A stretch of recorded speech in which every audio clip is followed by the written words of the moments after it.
So I watched a couple movies that came to the theater recently, and one of which was Wicked, which up until like a week before I watched it, didn't I did not realize it was only part one of Wicked, and actually part two is coming out next year. I think if you're not a musical fan, you shouldn't watch it, because I do know there are people I've met that as soon as like someone's singing in it, they just check out. So yeah, if you're one of those people, don't watch it, but you would be missing out on a great show. I think there's a reason why this B was so popular in Broadway when it first started, and then they finally created the movie version of it, and there's been such great reviews and hypes about it.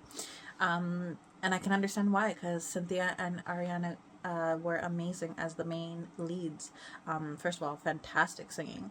The fact that they're singing it live while they are shooting, I think, is kind of incredible, as well as the fact that they are emoting those words rather than getting a perfect studio quality. They're emoting those words as they're acting, which I personally think is like really great. I'm always curious though, like, do you, as a director, like, how many takes do you take before you start getting concerned about like wearing them out, like as they do their singing? Especially like there's a clip of Cynthia, she's like swirling around doing a loop-de-loop as she's like singing Defying Gravity, which is kind of amazing.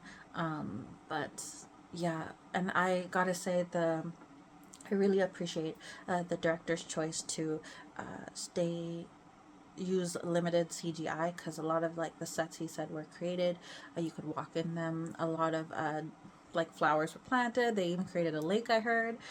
So Cynthia actually did paint herself green because she did want to like see herself in green. So I appreciate those choices, because it's very easy, I think, sometimes to just go to CGI, but I personally love when they can like make it as authentic as that, so the actors can interact with a lot of these sets and designs and costumes. So, and the costumes and the sets designs were amazing. Like, I'm expecting like Oscar nominations also for those. I know people talked a lot about like the acting nominations, but like set design and like costumes deserves, and makeup deserves a huge nod as well. So that was really wonderful to like experience in the movie theater. So I was lucky enough to, like, when I was younger, go see it in Broadway. Not obviously with the original cast, but still with some incredible actors who I lost the pamphlet, so I don't know their names at the moment. But there is definitely a difference versus seeing it on Broadway versus the movie theater. Whatever said and done, even though you're watching it as a play, there is a limited amount of like room to play with, because you really only have that stage. You can only kind of move the sets a certain way.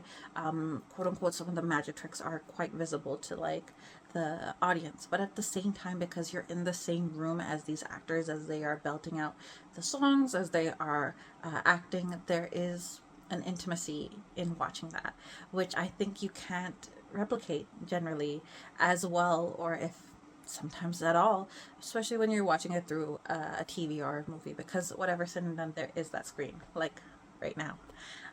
So you can actually see me, you can actually touch me. Um, that sounded wrong.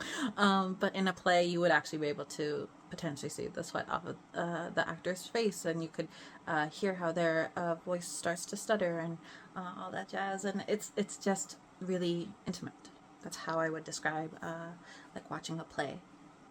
Versus, but the pros of doing it in a movie or a TV show is, if you have that money, which Wicked did, you can create these amazing sets and you can build this larger than life world, which I really appreciated the director to have these like big wide panning shots where you could see the landscape of Oz and the huge vastness of this world, that you could really like believe, oh my god, this is actually what this world looks like. You could picture yourself in it. But I also appreciated he had these really intimate shots that were very close up. The one that comes to mind is definitely where Cynthia and Ariana Grande are lying on the bed and just staring at each other. I saw someone on the internet describe it as, usually you only see those shots when a husband has lost his wife and this is a flashback of his wife, which is unfortunately very accurate. But at the same time, I felt like I appreciated that he had those sort of close-ups, because it does create that intimacy that you are sometimes missing, sometimes from a film or a movie. And I appreciate a lot of the choices he made to that differ. Like, a lot of people were talking about how the singing of like the Broadway version of Defying Gravity, as well as the singing of the film version of Defying Gravity, are very different, because the places Cynthia took pauses on and changed the song a little bit is obviously very different, but it gives itself to the movie very well, because there's definitely a scene where she's falling and she sees a reflection of her younger self, and there's just this moment of like realization of like, I want to protect that girl, I want to protect me, and she embraces basically everything she is in that moment, which is quite lovely, and you don't get to see that in the play. So I think he found some really great spaces or places to like to play and like enrich the world that you can only do in a movie, which is wonderful. And I love that he had like little nods to like the actual play, like the fact that the original actresses had a little cameo in the film is fantastic. As for the story itself, I would recommend it. If it wasn't obvious, the great thing about this is like, first of all, it is like a story about female friendship, but also friendship in general, right? So generally, a lot of the times when we see two female characters interact, they are talking about a guy. There's like a famous like a I forgot the name of the test, but like is if a female characters are talking about a guy, like they generally fail that test, but that's not the case here. They have their own goals and wants and desires and fears that conflict with each other very naturally. I mean, yes, there is like a guy who's kind that they both kind of like, but he's such a small part in like their overall like wants and desires. Like they both in a way want to be loved and accepted and to be good. And like the only difference is whether or not society allows them, right? Society allows Ariana's Grande to be beautiful and good and kind and powerful, but because of the way Cynthia's character is, they treat her as an other, even though she is incredibly kind, she is good, and she is powerful. And like Ariana's character can't give up the safety of everything she's known, like all the acceptance she's already had. She ultimately like chooses to step back into like the false embrace, into the false embrace of security. I think I saw a clip of the director describing the first movie as all the choices we make, and then the second movie about all the consequences, which is such an accurate, beautiful way of like describing the split between Act 1 and Act 2, because it really is. Cynthia's character, I keep saying Cynthia, but Elphaba's desire to be loved and appreciate and do good for others, not just for herself, but for the people, the other parts of society that she recognizes as marginalized as she is, will not allow her to take the hand of the wizard, which is everything she's been wanting for, because she knows if she takes the hand of the wizard, everyone will think she's amazing. They'll all cheer for her, and the green skin won't matter anymore. But because she won't like go back on her morals, she will willingly be the bad guy that everyone in society is so ready to paint her as. And I think that is heartbreakingly tragic in a beautiful way. And at the same time, you have Ariana's character, Glinda, wanting to be this amazing wizard who's already accepted and beloved by society, has everything she's ever wanted, and she's confronted by like the falseness that is portrayed in Oz, and to reach out and grab Elphaba's hand means to give up everything, and that's a very hard ask, and so she does not. So there's that beautiful moment where it's clear in some ways what they want is the same, but society won't let them have it, or they themselves won't let them have it. Like there's that amazing moment where Elphaba's like where Galinda's like, this is everything you wanted, and she's like, I know, but I can't have it.